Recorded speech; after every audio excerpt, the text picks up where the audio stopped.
बहुत मुबारक और पुरकैफ और पुरबहार लम्हात है। इस मुबारक लम्हात में जबकि आज से कमोबेश पौने 1500 साल पहले तसव्वुर करें कि यही वक्त होगा और सैयदा आमिना का आंगन होगा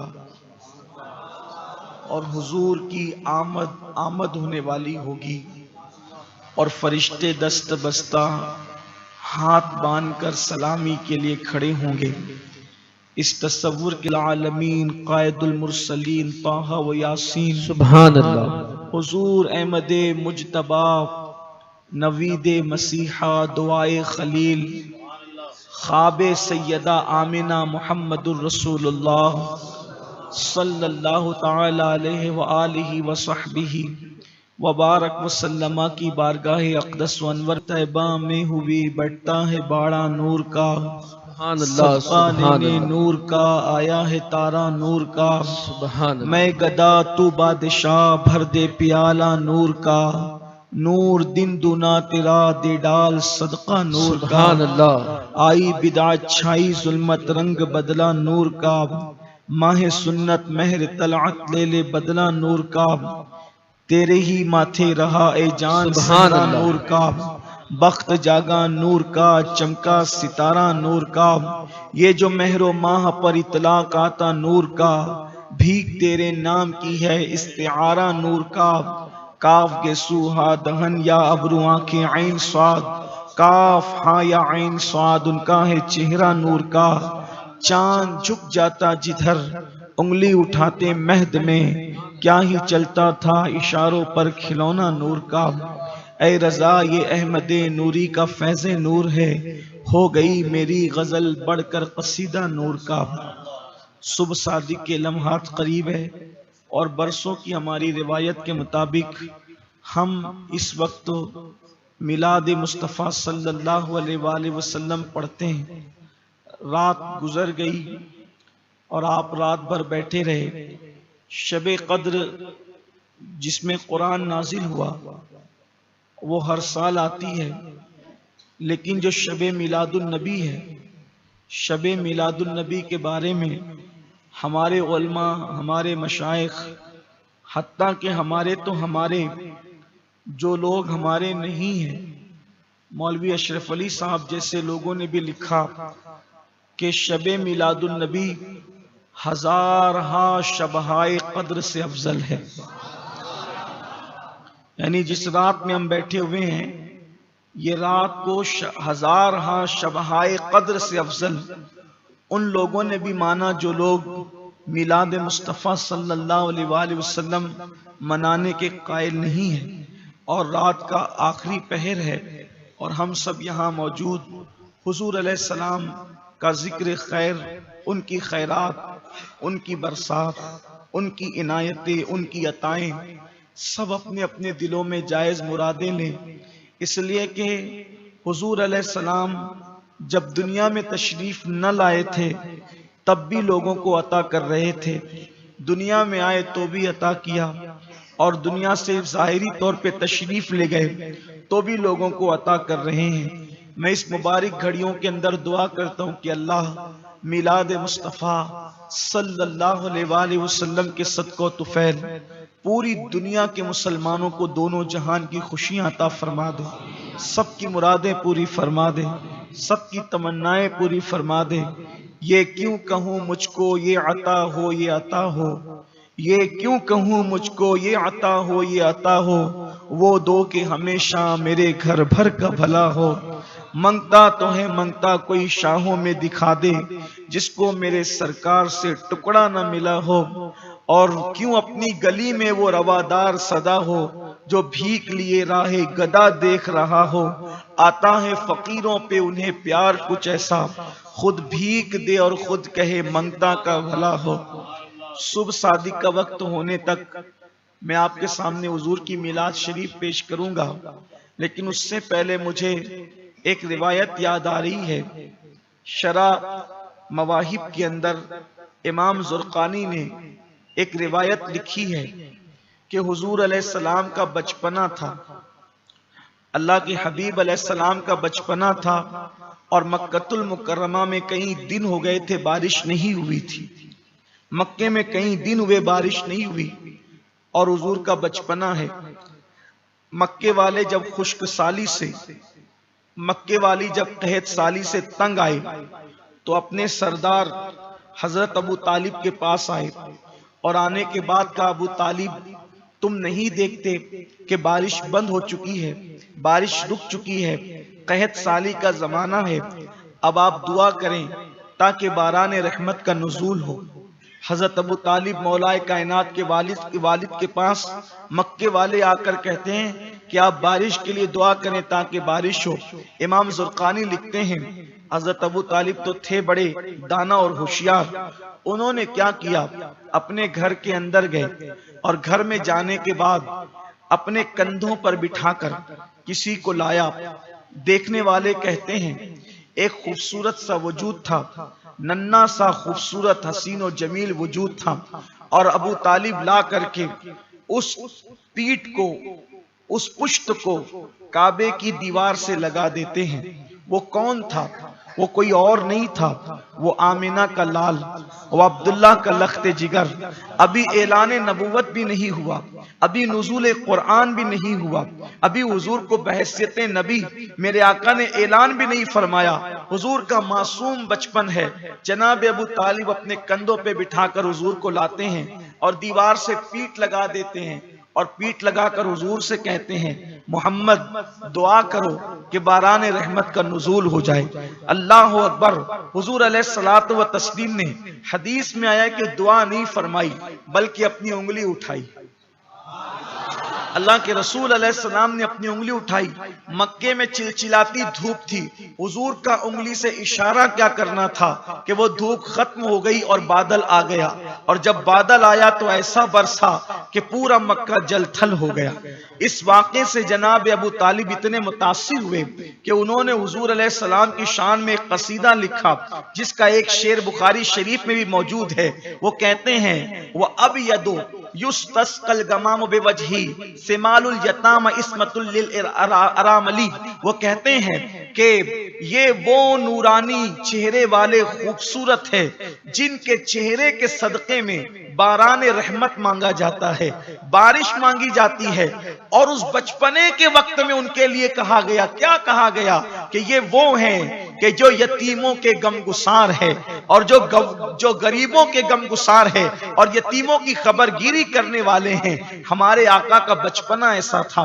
हजरत सैयदा हलीमा सादिया फरमाती हैं, हलीमा कहती है कि जब सैयदा आमिना खातून ने मुझे मोहम्मद अरबी को सौंपा, हजरत हलीमा सादिया कहती है कि मेरी, आप लोग सुन चुके हैं, हलीमा सादिया कहती है मेरी सवारी बहुत सुस्त रफ्तार थी, मेरे पास कुल 7 बकरियां थी, मेरे पास कुल 7 बकरियां थी। मेरे गांव और मेरे इलाके में खुशकसाली थी, पानी की एक बूंद नहीं थी, कुएं खुश्क हो चुके थे, चरागाहें खुश्क हो चुकी थी, खुशकसाली का जमाना था। गरीब लोगों के हालात ऐसे थे कि कोई पूछने वाला न था। मेरी सवारी कमजोर ना तवा और पीछे पीछे को रह जाने वाली थी। जब मैं मक्का पहुंची तो मालदार घरों के बच्चे सब औरतें ले जा चुकी थी। जब मैं मक्का पहुंची तो मुझे पता चला कि एक बच्चा है जो यतीम है, दादा की परवरिश में है और उसको ले जाना है। मैंने अपने शौहर से मशवरा किया, हारिस से पूछा, हारिस बताओ कि क्या मैं उस बच्चे को ले आऊं जो यतीम है और उस दादा की परवरिश में है? हो सकता है यतीमी की वजह से कोई ज्यादा माल न मिले, कोई ज्यादा दौलत न मिले, क्या कहते हो हारिस? हारिस ने कहा, खाली हाथ जाएंगे तो लोग अपना मजाक उड़ाएंगे, लोगों के मजाक उड़ाने से बचने के लिए बेहतर यह है कि उस यतीम को साथ ले लो। जैसे ही दरवाजे पर पहुंची, हजरत अब्दुल मुत्तलिब ने कहा कि तुम कौन हो, तुम्हारा नाम क्या है? कहा मेरा नाम हलीमा है और कबीला बनु साद से मेरा ताल्लुक है। मुस्कुराया, कहा कि मुझे तो यही कहा गया था कि हलीमा नाम की आएगी, बनु साद से होगी, ज़ुएब की बेटी होगी। बताओ तुम वही हो? अल्लाह अकबर। फरमाया तुम्हारा ही इंतखाब था। कुछ लोग सीरत निगारों ने लिखा है कि किसी ने मेरे आका को लेकर के नहीं गया। लिखने वालों ने लिखा है, कलम वालों को हक है अपनी तहकीक पेश करने का, लेकिन हम अहले मोहब्बत कहते हैं कोई लेकर कैसे जाता। हुजूर ने जिसके साथ जाना था, जिसका इंतखाब था, उसको देर कर दिया गया। बल्कि कुर्बान जाएं, हुजूर हलीमा के साथ जाकर के बता रहे, हलीमा जिसका कोई नहीं होता उसके साथ मोहम्मद अरबी जाया करते हैं, जिसके लिए कोई नहीं होता उसके लिए मोहम्मद हुआ करते हैं। बेसहारों का सहारा, गरीबों का गमगुसार, यतीमों का मददगार, बेवाओं के सर पे चादरें डालने वाला, रहमतुल लिल आलमीन, कायनात का मोहसिन, मोहसिन आजम, मोहसिन इंसान नहीं सिर्फ बल्कि मोहसिन इंसानियत, मौलिम कायनात, हबीब किरदगार, महबूब किरदगार, अल्लाह के महबूब अकबर, वजह तखलीक कायनात, जिसके सदके चांद बना, जिसके सदके सूरज बना, जिसके सदके सितारों की अंजुमन सजी, जिसके सदके शफक का जमाल, जिसके सदके उफक की सुर्खियां, जिसके वजूद नास के सदके में अंबिया को नबुव्वत मिली, जिसके वजूद नास के सदके में रसूलों को रिसालत मिली, जिनके वजूद नास के सदके में शरीफों को शराफत मिली, जिसके वजूद नास के सदके में आदम को आदमियत मिली, जिसके वजूद नास के सदके में नूह को शुजाअत मिली। बल्कि मेरे इमाम तो कहते हैं, खल्क के हाकिम हो तुम, रिज्क के कासिम हो तुमसे मिला जो मिला तुम पे करोड़ों दुरूद। अल्लाह ने कैसा नबी हमें अता फरमाया, जिसका बचपना भी बेमिसाल है, जिसकी जवानी भी बेमिसाल है, जिसके ऐलान नबुव्वत से पहले के लम्हात भी बेमिसाल है, जिसके ऐलान नबुव्वत के बाद के लम्हात भी बेमिसाल है। हलीमा कहती है, अब्दुल मुत्तलिब दरवाजे पे खड़े थे, मेरा नाम सुना तो मुझे अंदर दाखिल किया। अंदर गई तो मैंने क्या देखा, सफेद नर्म कपड़े के अंदर जो है वो लिपटे हुए सो रहे हैं और खर्राटों की आवाज आ रही है। अल्लाह अकबर। अगर नींद में खर्राटे जोर से हों तो महमूद और मकबूल और पसंदीदा नहीं होते, लेकिन खर्राटे अगर हल्के हल्के हों और फिर किसी खूबसूरत की नाक से होकर निकल रहे हों तो फिर हुस्न का आलम ही कुछ और होता है। मैं तसव्वुर करता हूं हुजूर अलैहिस्सलाम ने बचपने में भी खर्राटे लिए, बहुत महमूद तबीयत के एतबार से, जवानी में भी और आखिर उम्र तक की आदत रही। मैं सोचता हूं कि उनके खर्राटों की आवाज कैसी होगी। फिर सोचता हूं शायद भौरों ने गुनगुनाने की आहट जो है उसका शऊर वहीं से सीखा। अगर वो कलियों को तबस्सुम देते हैं तो वो कुमरी को बोलने का अंदाज भी देते हैं। लोग कहते हैं कि नबी खर्राटे क्यों लेते थे, मैं कहता था अगर वो चुप होकर सोते तो कुमरियों को बोलने का शऊर कैसे मिलता, बुलबुले बोलने का अंदाज कैसे पाती, भौरों को गुनगुनाहट का सलीका कैसे मिलता। अगर उनके चलने से हरन चौकड़ियां भरना सीखता है, अगर उनके मुस्कुराने से कलियां खिलना सीखती है, तो उनके खर्राटों की आवाज भी किसी को नगमगी का नया अंदाज अता करती है। अल्लाह अकबर। हुजूर हज़रत हलीमा सादिया कहती है, हल्की हल्की खर्राटों की आवाज थी। मैंने पहली मर्तबा ऐसा वजूद नाज देखा, मेरे दिल ने तड़प कर चाहा हलीमा इसको उठा ले, लेकिन ऐसी घबराई थी कि दिल मेरे काबू में न था। मैं सोचता हूं गुंबदे खजरा को देखकर दिल काबू में नहीं रहता, साहिबे गुंबदे खजरा को देखकर किसका दिल काबू में रह सकता था। वो हंसी क्या जो फितने उठा के चले, हाँ हंसी तुम हो फितने मिटा के चले। हलीमा कहती हैं कि मैं उठाना चाहती थी लेकिन हिम्मत ना हुई। आमिना ने कहा, हलीमा मेरे मोहम्मद को ले जाओगी? अभी हुजूर की उम्र सिर्फ 7 दिन की थी। अल्लाह के रसूल अलैहिस्सलाम ने अपनी अम्मी जान का दूध सिर्फ 7 दिन पिया, बस 7 दिन से ज्यादा नहीं पिया, सिर्फ 7 दिन। हुजूर अलैहिस्सलाम की उम्र शरीफ सिर्फ 7 दिन की थी। कहती है कि कपड़े में लिपटे हुए थे, मैं फर्क नहीं कर पा रही थी कि कपड़ा खत्म कहां होता है और वजूद नाज शुरू कहां से होता है। मैंने उनके सीने पे हाथ रखना चाहा तो आमिना खातून ने कहा, यह कोई मेरा मामूली बच्चा नहीं है। इस बच्चे की पैदाइश के वक्त मैंने अजीब मंजर देखे। अब हलीमा सादिया की गुफ्तगू का आगाज करने से पहले हजरत आमिना क्या बता रही है हलीमा को वो सुन लो, इसलिए कि जो हम मिलाद बयान करते हैं वो सैयदा आमिना की बताई हुई बयान करते हैं जो उन्होंने हजरत हलीमा को बताया था। और अब वो मिलाद मेरे नबी की अम्मी जान अपनी जबान से कह रही है, मैं उसको नक्ल कर रहा हूं। इसी को मिलाद कहते हैं। हुजूर की विलादत के वक्त के वाकयात बयान करने को मिलाद कहते हैं। और हम सुन्नियों के यहाँ उस वक्त दुआओं की कबूलियत की बशारत है। हज़रत शाह अब्दुल अजीज कहते हैं कि जब नबी का मिलाद पढ़ा जाता है तो रहमतों का नुज़ूल होता है, दुआएं कबूल होती है। शेख अब्दुल हक मुहद्दिस दहलवी कहते हैं कि जब मौलूद मुस्तफ़ा पढ़ा जाता है तो साल भर तक के वहां रहमतों का नुज़ूल होता है। शाह वलीउल्लाह कहते हैं मैं महफिल मिलाद में मक्का में शरीक हुआ। शाह वलीउल्लाह कहते हैं कि मैं मक्कतुल मुकर्रमा में नबी की मिलाद की महफिल में शरीक हुआ, क्योंकि 1924 तक मक्के में भी नबी का जुलूस निकलता था। मक्के में पूरी पूरी रात भर नबी के याद की और नबी की मौलूद की महफिल सजती थी। तो कहते हैं कि मैं नबी की महफिल मौलूद में शरीक हुआ। वो रबीउल अव्वल शरीफ के अय्याम थे। मैंने देखा कि लोगों के सर से लेके आसमान तक नूर ही नूर है। यानी वलीउल्लाह जैसा कोई आदमी हो तो वो देख भी सकता है। फरमाया लेकिन मैं ये फर्क नहीं कर पा रहा था कि मैंने माथे की आंखों से देखा या दिल की आंखों से देखा, लेकिन देखा जरूर मैंने कि अनवार बरस रहे हैं। तो ये अनवार के बरसने का वक्त, ये रहमतों के नुज़ूल का वक्त। हजरत हलीमा सादिया से सैयदा आमिना कहती है कि आमिन हलीमा, ये मेरा बच्चा कोई मामूली नहीं है जिसको ले जा रही हूं, पहले सुन लो ये है कौन। जब ये शिकम में आया तो अंबिया आते थे हर महीने बशारत देने के लिए कि तू खातिमुन नबीयीन की मां बनने वाली है, तू सैयदुल आलमीन की मां बनने वाली है, तू जाने मसीहा की मां बनने वाली, तू नवीद मसीहा की मां बनने वाली, तू दुआए खलील की मां बनने वाली। फरमाया मेरा बच्चा मेरे शिकम में था तो ऐसा नूर निकलता था कि मैंने उससे मुल्क शाम के महल्लात देखे। मुल्क शाम के महल्लात देखने की रिवायतें दो है, एक बवक्त विलादत भी है और शिकम के अंदर रखकर भी शाम के महल्लात देखने का तस्करा है। और हुजूर की विलादत हुई, कभी कभी लोगों के दिल में ख्याल आता है नबी की मिलाद, नबी की मिलाद, नबी की मिलाद में क्या रखा है। हम कहते हैं क्या नहीं रखा है। जब नबी की मिलाद हुई तो एक मखसूस तारा चमकाया गया, वो यहूदी रोता था। हजरत हस्सान बिन साबित कहते हैं मदीने में यहूदी रोते फिरते थे कि आखिरी नबी पैदा हो गए, इसलिए कि अब वो तारा चमक गया है कि जो सिर्फ नबी की विलादत पर चमकता है। हर तारे रोज रोज चमकते हैं, लेकिन एक मखसूस तारा है जो सिर्फ नबी की विलादत के वक्त चमकता है।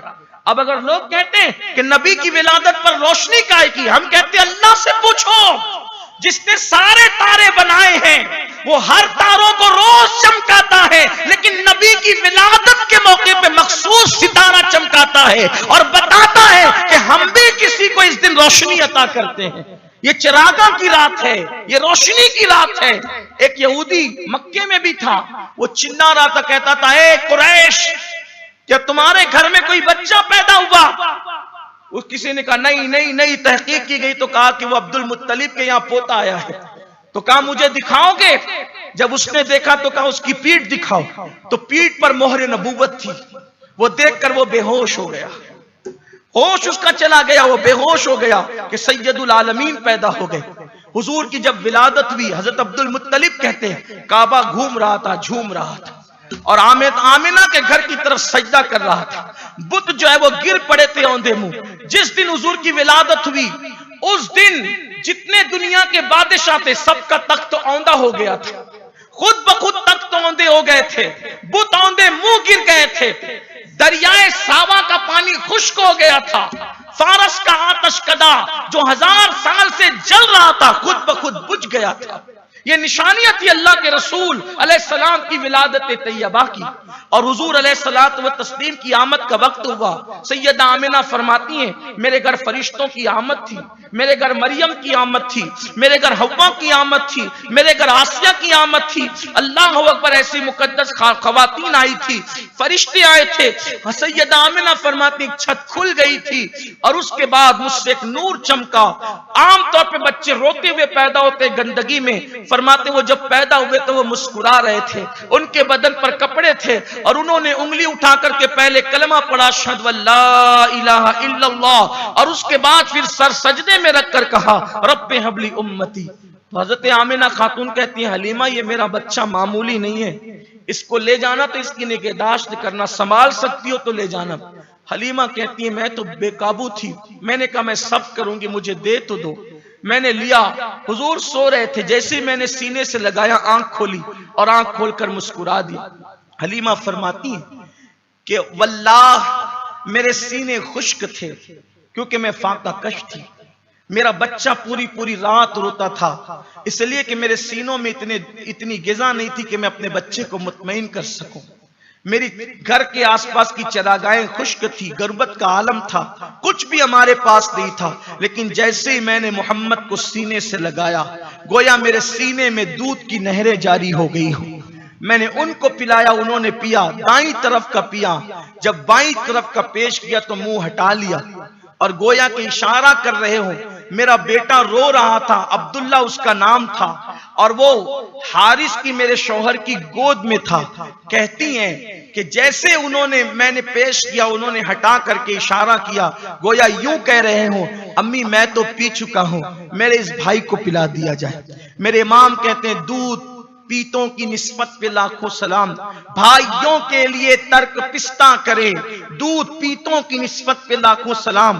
फिर फरमाती हैं मैंने इरादा किया कि कुछ दिन यहां रुकूंगी और कुछ दिन रुक करके फिर मक्के से निकलूंगी, लेकिन फिर मुझे पता चला कि यहां यहूदी घूम रहे हैं और वो चाहते हैं कि नबी आखिरुज़ ज़मान को मार दें। तो मैंने ये फैसला किया कि मैंने यहां से जल्दी निकलना। आमिना ने कहा कि मेरे बच्चे की हिफाजत जरूरी है। फरमाती है कि मैं अपनी सवारी पर, मैं सवारी का नाम इसलिए ले रहा हूं कि किसी ने सवारी के नाम पर जो है ऊंटनी का जिक्र किया, किसी ने दराज गोश का जिक्र किया। अब उस सवारी की जो है वो इख्तिलाफात में पढ़ने की बजाय मुतलकन सवारी कह दिया जाए तो सारे इख्तिलाफात का खात्मा हो जाता है। हलीमा फरमाती हैं कि जब मैं अपनी सवारी को लेकर के चली तो मैंने सोचा कि पहले मैं काबतुल्लाह का तवाफ करूं।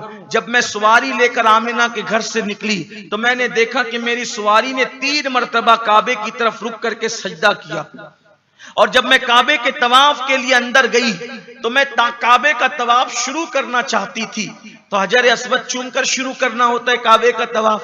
फरमाती हैं काजी सनाउल्लाह पानीपती तफसीर मजहरी में लिखते हैं, बहुत बड़े आलिम और मुफस्सिर हैं, वो लिखते हैं कि हलीमा सादिया फरमाती हैं कि जब मैं अल्लाह के रसूल को लेकर तवाफ शुरू करना चाहती थी तो मेरी आंखों ने देखा कि हजर अस्वद अपनी जगह से निकल गया और वो मोहम्मद के लबों को चूमने लगा।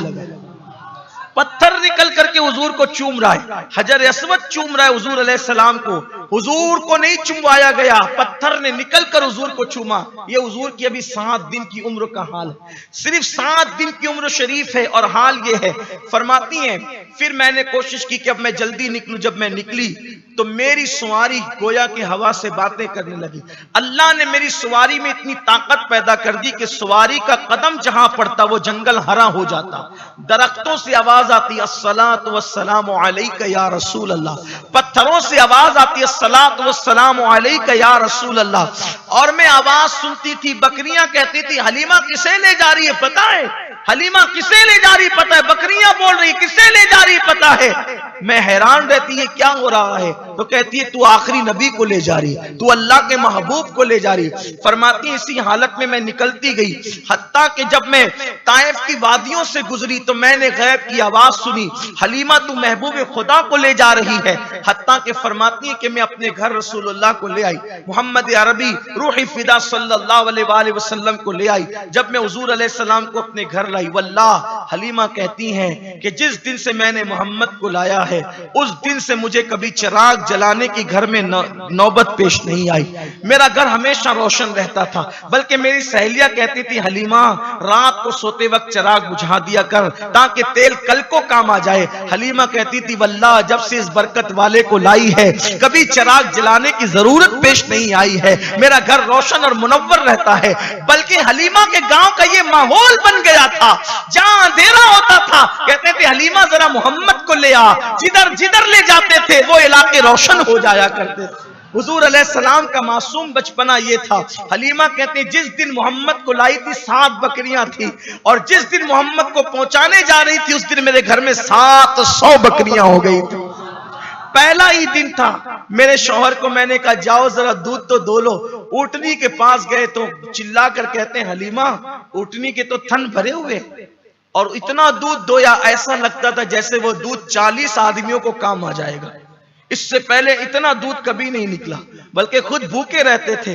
सब कहते हैं आका को पाला है हलीमा ने, सब कहते हैं आका को पाला है हलीमा ने, सच ये कि हलीमा को सरकार ने पाला है। हुजूर जिस दिन से गए बरकत हो गई। हलीमा फरमाती हैं हुजूर अलैहिस्सलातु व तस्लीम रोते नहीं थे आम बच्चों की तरह। वो कब रोते थे? जब उनके सतर से उनका कपड़ा हट जाता था तो रोते थे, और वो भी बहुत जल्दी रोते थे। और मैं अगर सतर ढांप देती तो ठीक, और अगर मैं ताखीर करती किसी काम की मसरूफियत की वजह से तो कोई गैबी ताकत उनका सतर ढांप दिया करती थी, उनका सतर नहीं देखा गया। फिर उसके बाद फरमाती हैं कि सिर्फ 9 महीने के थे, 9 महीने की उम्र में उन्होंने बोलना शुरू कर दिया। सिर्फ 9 महीने की उम्र में बोला, और जो सबसे पहली बात बोली वो अल्लाह अकबर, अल्लाह अकबर। उनकी जबान से सबसे पहले अल्लाह का नाम निकला। फरमाती हजरत हलीमा सादिया, हाल ये था कि जब वो चलते थे मेरे आंगन में तो बकरियां आकर उनको सजदा करती थी। जब वो चलते थे मेरे आंगन में तो जानवर उनको आके सजदा करते थे।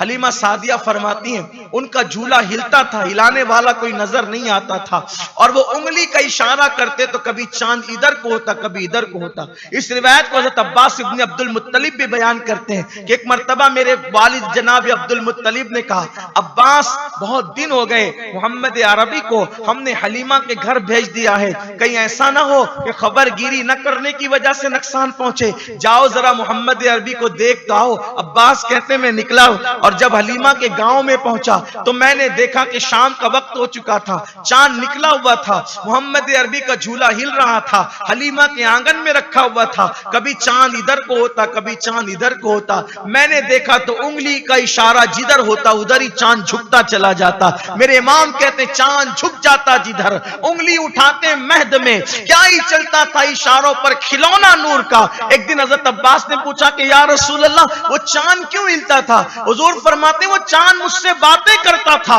जब मैं रोने लगता था तो चांद मुझे तसल्लियां दिया करता था, और वो मुझे रोने से महफूज रखा करता था। हज़रत अब्बास ने पूछा हुजूर आपको कैसे पता चलता था कि चांद आपसे बातें करता है? सरकार ने फरमाया मैं झूले में था अब्बास, जब मैं मां के पेट में था तब भी अल्लाह ने मुझे इतना शऊर अता किया था कि लौहे महफूज पर जो कलम चलता था मां के शिकम में रहकर मैं उस कलम के चलने की आवाज को सुन लिया करता था।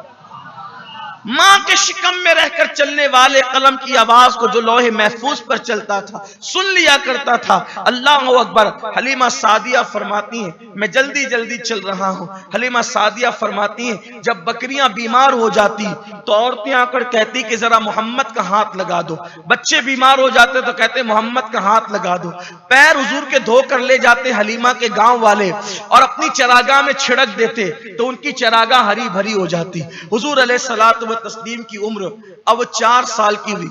हुजूर अलैहिस्सलाम ने एक दिन पूछा अम्मी जान, हज़रत हलीमा से पूछा अम्मी जान ये मेरे भाई कहां जाते और मेरी बहन कहां जाती, अब्दुल्ला और शैमा जाते कहां हैं? तो मैंने कहा बेटा वो बकरियां लेके बकरियां चराने जाते हैं। दरअसल कोई नबी ऐसे नहीं हुए जिन्होंने बकरियों को लेकर जंगल में न गए हो। हर नबी की सुन्नत है वो बकरियां लेकर जाते थे।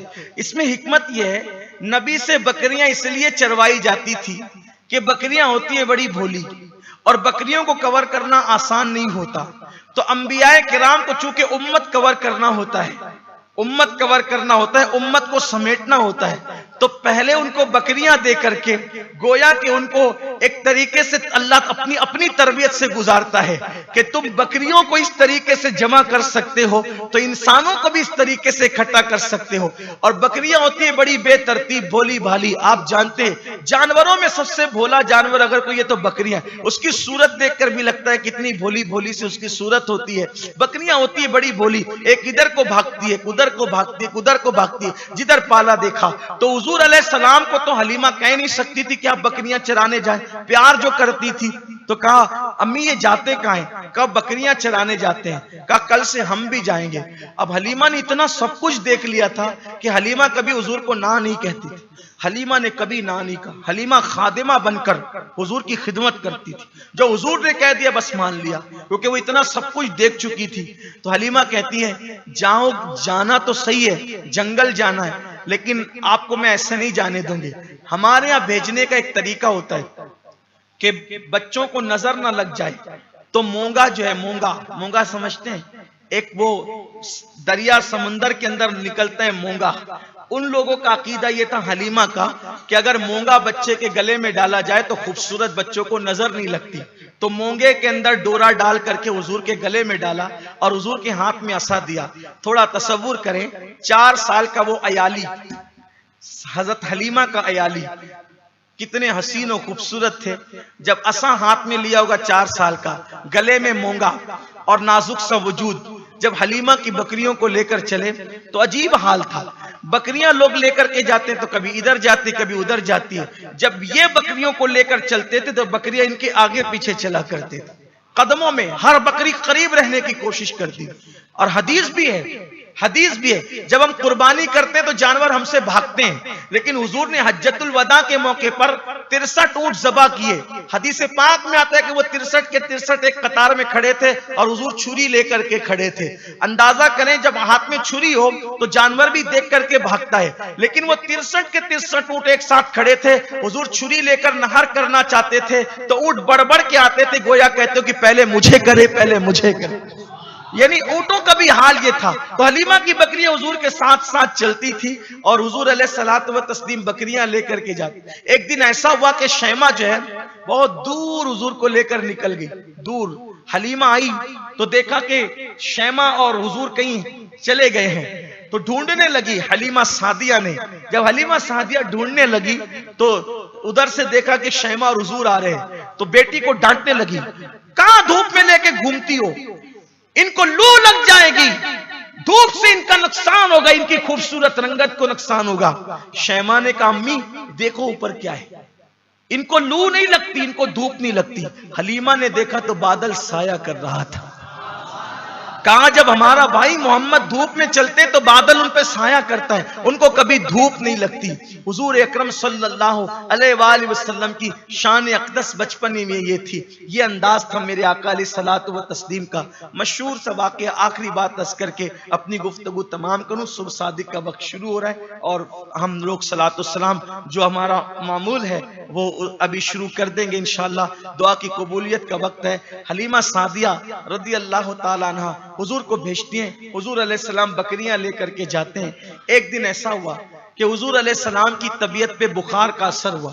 जब बुखार का असर हुआ तो हलीमा ने कहा कि आज तुमने जंगल नहीं जाना। नहीं गए, बुखार था, आराम किया। दूसरे दिन भी नहीं गए, तीसरे दिन भी नहीं गए। जब 3 दिन तक लगातार मेरे आका जंगल नहीं गए तो तीसरे दिन ये हादसा हुआ कि हलीमा का बेटा दौड़ते हुए आया, जनाब अब्दुल्ला बिन हारिस। वो दौड़ते हुए, बाद में वो सहाबी हुए और आकर कहते अम्मी हमारी बकरी को भेड़िए उठा ले गए, हमारी बकरी को भेड़िए उठा ले गए। हलीमा ने कहा हाय गजब हो गया। इसी को कहते हैं गरीबी में पतला आटा। गरीब का कोई चीज खो जाए तो फिर बड़ा नुकसान होता है। कहा कि हाय गजब हो गया और रोने लगी। औरतों की आदत है नुकसान पे रोने लगी। हुजूर बिस्तर पे लेटे थे, बुखार में तप रहे थे, उठ के बैठ गए। अम्मी क्या हुआ? बेटे हमारी बकरी को भेड़िए उठा ले गए, चलो मैं चलता हूं। हलीमा ने कहा मेरे लाल, भेड़िए कोई ऐसे जानवर नहीं कि वो इंसानों से बातें करे, इंसानों से प्यार करे। आप क्या करोगे? भेड़िया ले गया। कहा नहीं मैं चलूंगा, उससे छुड़ाऊंगा मेरी अम्मी की बकरी। वो लेकर कैसे गया? हलीमा ने कहा वो इंसानों को भी फाड़ देते हैं, वो जानवरों को भी ले जाते खा जाते हैं, वो इंसानों को भी खा जाते हैं। आपने फरमाया मुझे ले तो चलो। ले गई। फिर हलीमा वहां पर मजबूर थी क्योंकि हलीमा जो देख चुकी थी।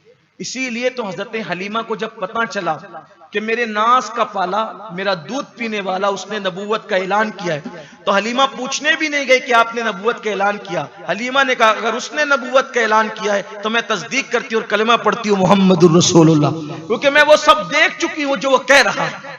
मैं तो देख चुकी हूँ। हजरत हलीमा सादिया के ईमान पर किसी को कोई कलाम नहीं। हलीमा सादिया ने इस्लाम कबूल किया है। अल्लाह अकबर। तो मेरे आका ने बोला चलो मैं चलता हूँ। 4 साल की उम्र शरीफ है। आका अलैहिस्सलाम जंगल में आए। हलीमा है, उनके शौहर है, उनकी बेटी है, उनका बेटा है। मेरे आका एक पहाड़ के टीले पे खड़े हुए और अपने नन्हे हाथ अपने मुंह पे रखे, और जैसे कि जंगल में बात करने वाले आमतौर पे तरीका ये होता है आवाज को तेज करने का, हाथ मुंह पे रखे और फरमाया, ए जंगल के भेड़ियों, जिसने मेरी अम्मी की बकरी उठा ले गए वो जल्दी से ला के यहां हाजिर कर दो। रिवायतों में आता है, हदीस पाक में आता है कि जैसे मेरे आका की आवाज जंगल में गूंजी, चंद भेड़िए बीच में बकरी को, जो बकरी उठा ले गए थे, वो घेरे हुए बकरी को हुजूर के पास लेकर आए, और पहले भेड़ियों ने हुजूर को सजदा किया, बकरी ने सजदा किया, और बकरी हलीमा सादिया की तरफ आ गई। ये मंजर देख करके हैरान रहे। फिर सरकार ने सरजनिश की, फरमाया तुम्हें नहीं पता था ये मेरी अम्मी की बकरी है, तुम्हारी हिम्मत कैसे हुई कि तुम ये बकरी उठा ले गए? तो भेड़िए कहने लगे इंसानों की तरह ज़बान हाल से, जब आप बकरियों के साथ आते थे तो इसी बहाने हम आपके रुखे अनवर का दीदार कर लेते थे। जब 3 दिन तक आप मुसलसल नई जंगल तशरीफ लाए तो हमने सोचा कि हुजूर को बुलाने का तरीका क्या होगा, तो हमने ये तय किया कि हुजूर की अम्मी की बकरी उठा लेंगे तो उसको बचाने के लिए हुजूर जरूर तशरीफ लाएंगे, हलीमा को बकरी मिल जाएगी, हमें मोहम्मद की ज़ियारत नसीब हो जाएगी। ये जानवरों के पास हुजूर अलैहिस्सलाम का एहतराम था। अपने मौला की ये बशान अजीम, जानवर भी करें जिनकी ताजीम, संग करते हैं अदब से तस्लीम, पेड़ सजदे में गिरा करते हैं, ऐसा नबी अल्लाह ने हमें अता फरमाया। मुमकिन है इन रिवायतों पे कोई कलाम करे, इसे कोई कहानी किस्सा कहे, लेकिन हम इश्क के बंदे हैं, क्यों बात बढ़ाई है, इससे बढ़कर हमारे नबी की शान है। ऐ आशिकाने रसूल, जब भेड़िया उनसे इतनी मोहब्बत करते हैं, बकरियां उनसे इतनी मोहब्बत करती है, जानवर उनसे इतनी मोहब्बत करते हैं, तो हम तो उनके उम्मती है, कलेमा पढ़ने वाले, हमें उनसे कितनी मोहब्बत करना चाहिए, कितना प्यार करना चाहिए। लेकिन बड़ी माजरत के साथ हम मोहब्बत का दावा तो करते हैं, इश्क का दावा तो करते हैं, प्यार का दावा तो करते हैं, लेकिन आज हमारा हाल ये है, हम उनकी तालीमात से कोसों दूर हैं। ना हमारी जिंदगियों में नमाज है, वो नमाज हमारी जिंदगी में नहीं जिसके बारे में उन्होंने फरमाया कुर्रतु ऐनी फिस्सलाह, हमारी जिंदगी के अंदर वो इबादत नहीं जिस इबादत का वो शऊर देने के लिए तशरीफ लाए थे। वो मोहब्बतों का के अमीन बनकर आए थे, वो मोहब्बतों के सफीर बनकर आए थे, वो मोहब्बतों के पैगंबर बनकर आए थे। आज हमारी जिंदगी में एक दूसरे को प्यार देना नहीं, मोहब्बत देना नहीं, हम नफरतों की बोलियां बोल रहे हैं, हम फिरका वारियत के अंदर डूब चुके हैं, हम गुनाहों के अंदर डूब चुके हैं, हम बुराइयों के अंदर डूब चुके हैं। अल्लाह अकबर। आइए मुसलमानों, अपने रसूल से माफी तलब करो, अपने नबी से माफी की खैरात मांगो, अपने नबी की तरफ रुजू हो जाओ, अपने नबी की तरफ पलटो। आज पूरी दुनिया के अंदर मुसलमान परेशान, तंग दस्त, तबाह बर्बाद, ज़बू हाली का शिकार, नाने नीम शबी को परेशान। ये सारे हालात क्यों है? उसकी एक ही वजह है, हमने जराइम किए, गुनाह किए, अपने नबी का दिल दुखाया, इसलिए अल्लाह ने हमसे खुशियां छीन ली। अब हम चाहते हैं कि हम सदा खुश रहें, तो उसका एक ही तरीका है, अपने नबी को खुश करो, अल्लाह तुम्हें दोनों जहान की खुशियां अता फरमाएगा। हुजूर को राजी करो, इसलिए कि जिसकी रजा खुदा चाहता है, अगर हम उसको राजी न करेंगे तो किसको राजी करेंगे? हमारी दुनिया भी उन्हीं के कदमों से वाबस्ता है, हमारी आखिरत भी उन्हीं के कदमों से वाबस्ता है। हत्ता कि अगर हमें जन्नत भी मिलेगी तो उनकी शफाअत के सदके में मिलेगी। इसलिए मिलाद के दिन आज अपने गुनाहों से तौबा करें, मुआफी तलब करें और अल्लाह की बारगाह में अहद करें कि अल्लाह, आज से पहले हमने जो जराइम करके तेरे महबूब का दिल दुखाया, हमारी ये नियत तो कतन नहीं थी, लेकिन अगर लाशऊरी तौर पर तेरे महबूब का दिल दुखा हो तो हम तेरी बारगाह में तौबा करते हैं। उम्मीद है आज मिलाद के सदके अल्लाह हम सबके हाल पे रहम फरमाएगा। आज सबकी झोलियां भरी, मेरा अल्लाह हमारा भी दामन भरेगा। अल्लाह हम सबकी मुश्किलें आसान करे, अल्लाह हमारी बलाएं दूर करे, अल्लाह हमारी बीमारियां दूर करे, अल्लाह पूरी उम्मत के मसाइल को हल फरमा दे। आइए हम सब मिलकर अपने आका की बारगाह में दुरूद व सलाम पढ़ें, लेकिन सबसे पहले अरबी में खड़े होते होते आका पर पढ़ें, अस्सलातु वस्सलामु अलैका या रसूल अल्लाह। मिल के पढ़े सब मिल के, अस्सलातु वस्सलामु अलैका या रसूल अल्लाह, अस्सलातु वस्सलामु अलैका या नबी अल्लाह, अस्सलातु वस्सलामु अलैका या रसूल अल्लाह व अला आलिका व अस्हाबिका या हबीब हबीब अल्लाह। सब मिल के पढ़े अस्सलातु वस्सलामु अलैका या रसूल अल्लाह व अला आलिका व अस्हाबिका या हबीब अल्लाह। अस्सलातु वस्सलामु अलैका या रसूल अल्लाह व अला आलिका व अस्हाबिका या हबीब अल्लाह। मरहबा या मुस्तफ़ा, मरहबा या मुस्तफ़ा।